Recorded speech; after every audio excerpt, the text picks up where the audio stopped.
Bismillahirrahmanirrahim. Assalamualaikum warahmatullahi wabarakatuh. Bagaimana teman-teman kabarnya hari ini?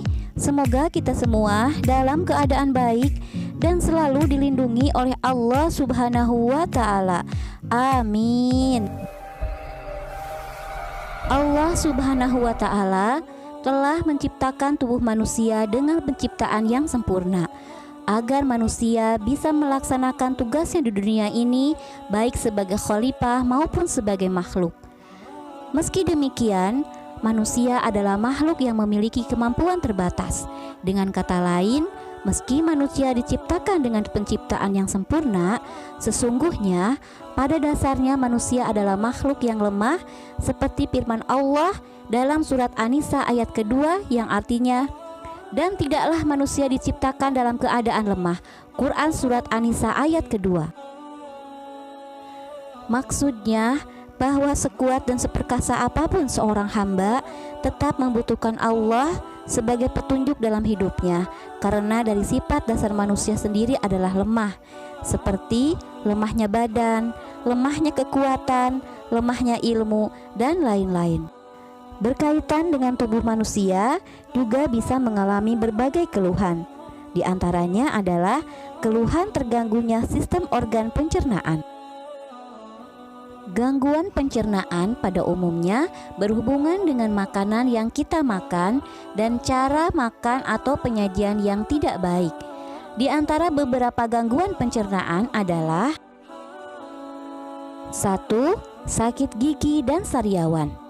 Sakit gigi diakibatkan dari sisa-sisa makanan yang menumpuk pada gigi dan kurangnya menjaga kebersihan gigi, sehingga menyebabkan gigi berlubang, karies, karang gigi, bau mulut, dan lain-lain.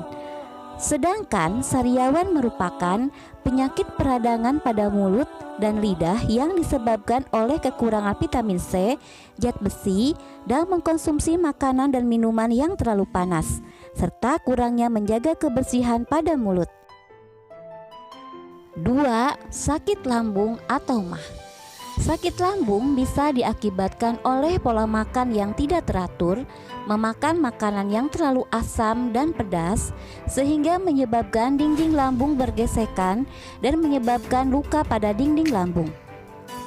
Penyakit ini biasanya mempunyai gejala mual, mulas, perih, kembung, dan nyeri. Penyakit MAH juga bisa disebabkan oleh stres atau beban pikiran.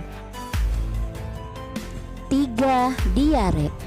Diare adalah penyakit pada perut yang ditandai dengan seringnya buang air besar dan menyebabkan penderita kekurangan cairan atau dehidrasi. Penyakit ini disebabkan oleh bakteri yang ikut masuk ke dalam makanan.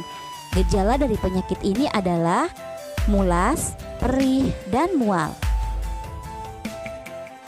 4. Muntaber atau muntah darah.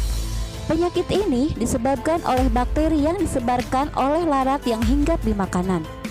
Penyakit ini mempunyai gejala yang hampir sama dengan diare. Hanya saja penyakit ini disertai dengan muntah-muntah. Penderita akan mengalami dehidrasi atau kekurangan cairan. Kotoran biasanya berupa air bercampur dengan lendir. Penderita harus segera dibawa ke rumah sakit, atau untuk pencegahan, penderita segera diberikan air garam atau oralit. 5. Tipes. Tipes merupakan penyakit peradangan pada usus halus. Gejala dari penyakit ini adalah badan lemas, perut mual, tekanan darah tinggi, dan diare. Penyakit ini disebabkan karena mengkonsumsi makanan yang tidak bersih. Penyakit tipes dan muntaber bisa menular melalui air yang sudah terkontaminasi bakteri Salmonella, bakteri Shigella, dan parasit Giardia. Berikut ini adalah cara menjaga organ pencernaan. 1. Mencuci tangan sebelum makan dengan air yang mengalir. 2. Jangan lupa berdoa. 3. Menjaga kebersihan makanan dan alat-alat makan dengan cara mencuci dengan air yang mengalir, menutup makanan sebagaimana yang dianjurkan oleh Rasulullah SAW. Tutuplah bejana dan ikatlah kantung air. Sesungguhnya dalam 1 tahun terdapat 1 malam yang turun pada malam itu wabah penyakit. Tidaklah wabah itu melewati bejana yang tidak ditutup atau wadah air yang tidak diikat, melainkan wabah itu akan turun padanya. Hadis riwayat Bukhari dan Muslim. 4. Jagalah kebersihan gigi baik dengan cara menggosok gigi atau bersiwak. 5. Tidak mengkonsumsi makanan yang tidak jelas seperti jajan di luar rumah. 6. Makan secara teratur. 7. Hindari makanan dan minuman yang terlalu panas. 8. Menghindari berbicara ketika makan. 9. Makan dan minum yang bergizi seimbang. 10. Tidak berlebihan atau israf. Rasulullah Shallallahu Alaihi Wasallam juga mengajarkan untuk mengisi lambung dengan sepertiga makanan, sepertiga minuman, dan sepertiga udara setiap kali makan.